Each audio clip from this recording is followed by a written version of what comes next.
महाराज ययाति के उन दिनों धरती के राजाओं में सर्वाधिक सम्मान था। अपने अतिथियों, यज्ञों एवं प्रजा के कल्याणकारी कार्यों के लिए ययाति को कुछ भी अदेय नहीं था। जब उन्हें गरुड़ समेत आशिकुमार गालव के आगमन की सूचना दी गई तो राजा ने उनका हार्दिक स्वागत सत्कार किया। गरुड़ ने अपने आगमन का प्रयोजन बताते हुए कहा, राजन, यह तपोनिधि गालव मेरे अभिन्न मित्र हैं। महर्षि विश्वामित्र के यह प्रिय शिष्य रहे हैं, किंतु दुर्योगवश गुरु दक्षिणा के प्रसंग पर गुरु शिष्य के बीच ऐसी विषम स्थिति उत्पन्न हो गई है कि उसकी शांति आपकी कृपा द्वारा ही संभव है। इन्हें गुरु दक्षिणा के लिए यज्ञादि शुभ कार्यों में शुभावह 800 श्यामकर्ण अश्व चाहिए। मेरा अपना विश्वास है कि आपकी कृपा बिना इस धरती पर गालव को ऐसे 800 तो क्या 2-4 अश्व भी नहीं मिल सकते। मेरी प्रार्थना है कि इस कठिन स्थिति में आप मेरे मित्र गालव की सहायता और रक्षा करें। नहुषनंदन, मेरे मित्र गालव तपस्या की मूर्ति है। इनका ब्रह्म तेज अद्वितीय है। यदि आपने इन्हें उबार लिया तो अपनी अमोघ एवं अपार तपस्या के फल से यह भी कभी आपको अनुग्रहित करेंगे। नरेश्वर, यह आपके लिए एक सुवर्ण संयोग उपस्थित हुआ है। जो गालव के समान परम विद्वान, सदाचारी एवं तेजस्वी याचक उपस्थित हुए हैं। अपने मित्र गरुड़ की मर्मस्पर्शिनी वाणी सुनकर राजा ययाति प्रसन्न हुए, किंतु संयोगात उस समय उनकी स्थिति वैसी नहीं थी जैसी कि गरुड़ समझते थे। अनेक राजसूय और अश्वमेध यज्ञों में उन्होंने अपना संपूर्ण कोष रिक्त कर दिया था।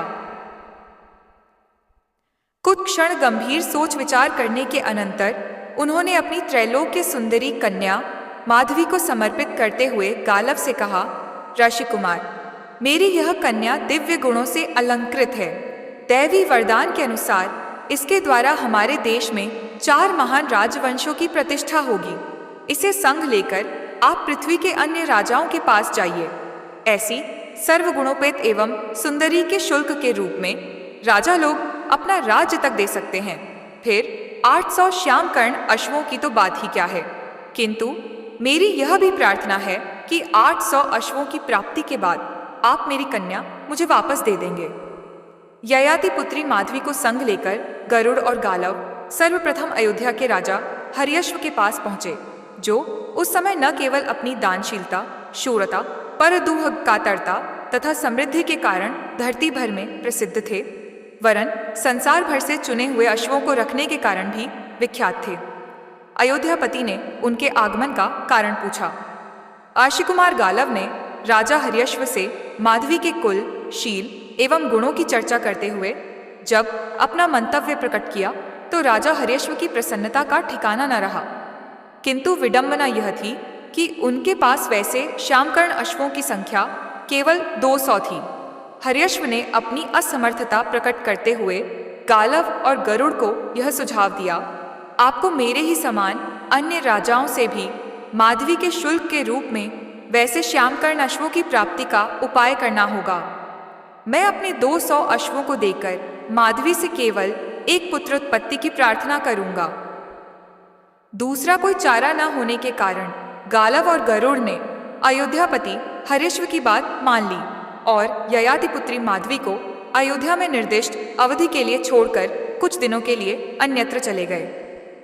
यथा समय राजा हर्यश्व के संयोग से माधवी ने वसुमना नामक सर्वगुणोपेत पुत्र को उत्पन्न किया, जो बाद में चलकर अयोध्या के राजवंश में परम प्रसिद्ध हुआ। तदनंतर निश्चित अवधि बीत जाने पर गालव और गरुड़ पुनः अयोध्या वापस आए और माधवी के शुल्क के रूप में प्राप्त उन 200 अश्वों को कुछ दिनों के लिए अयोध्या में ही छोड़कर माधवी के संग पुनः वैसे अश्वों की खोज में चल पड़े। अयोध्या से चलकर गालव और गरुड़ काशीराज दिवोदास के दरबार में पहुंचे, जिनकी कीर्ति कौमुदी का प्रसार उन दिनों समग्र भूमंडल में हो रहा था। गालव और गरुड़ के प्रस्ताव करने पर वह भी अपने 200 श्यामकर्ण अश्वों को देकर माधवी जैसी सुंदरी तथा दैवी प्रभायुक्त स्त्री से एक पुत्र प्राप्त करने का लोभ संवरण न कर सके।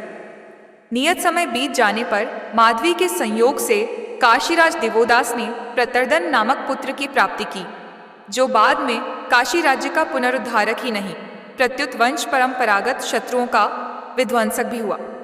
इस द्वितीय पुत्रोत्पत्ति के बाद भी सुंदरी माधवी पुनः आशी कुमार गालव के संग किसी अन्य राजा की राजधानी की ओर चल पड़ी।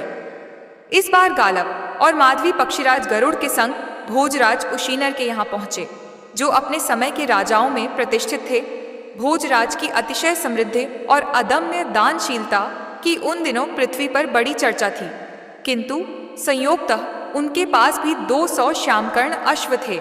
गालव और गरुड़ की प्रार्थना पर राजा उशीनर ने भी त्रैलोक के सुंदरी माधवी के संयोग से एक पुत्र प्राप्त कर अपने उन दुर्लभ अश्वों को उन्हें सौंप दिया।